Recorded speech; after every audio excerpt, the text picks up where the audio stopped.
नमस्कार शेतकरी मित्रांनो, मी दिनकर नागरे, श्री विघ्नार्थ ॲग्रो सर्व्हिसेस व ॲग्री.com यूट्यूब चॅनलमध्ये सर्वांचे स्वागत करत आहे। आज मी धमधममधील एका प्लॉटवर आलेलो आहे। हा कांद्याचा प्लॉट आहे, जवळपास 6 एकराचा, दाखवा एकदा 6 एकराचा प्लॉट आहे। आणि हा प्लॉट म्हणजे मुगाचं उत्पन्न काढून झाल्याच्या नंतर याची लागवड झालेली आहे। तर जवळपास या प्लॉटला आता जवळपास 3 महिने होऊन गेलेले आहेत। कांद्याची साईज चांगली आहे, परंतु आता याच्यावर थोडक्यात मी तुम्हाला एक कांद्यामधला जो सगळ्यात डेंजर जो रोग आहे पर्पल ब्लॉच नावाचा, तर त्याच्याविषयी थोडक्यात माहिती सांगणार तुम्हाला।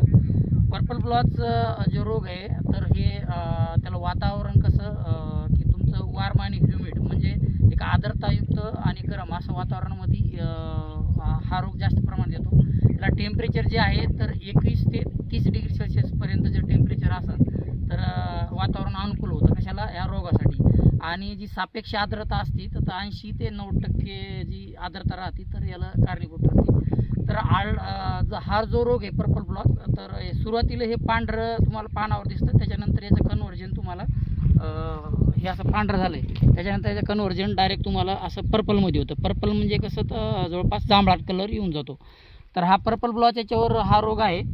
तर हा रोग जो आहे तर एक अल्टरनारिया पोरी नावाचा ऑर्गॅनिझम राहतो, तर तो जिम्मेदार राहतो याला। तर अल्टरनारिया पोरी जो रोग आहे आपला जो फंगल आहे तो इन्फेक्ट करतो आणि हा पर्पल ब्लॉच येतो। तर हे सुरुवातीला तुम्हाला वरी जरी दिसला असेल, पण काय होतं याला जर कंट्रोल केलं नाही तर तुमचं त्याच्यानंतर हा मानावर अटॅक करतो, कांद्याच्या मानेवर अटॅक करतो।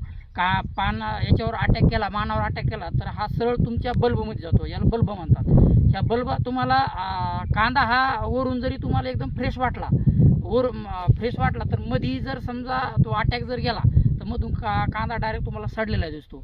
ज्यावेळेस आपण समजा मार्केटमध्ये कांदा गेल्याच्या नंतर जर मोदी फोडून जर पाहिला तर हा खायच्या लायकीचा राहत नाही। त्याच्यामुळं याची ट्रीटमेंट वेळेवर घेणं महत्त्वाची, त्याच्यामुळे ही तुम्हाला माहिती देण्यात आली। धन्यवाद।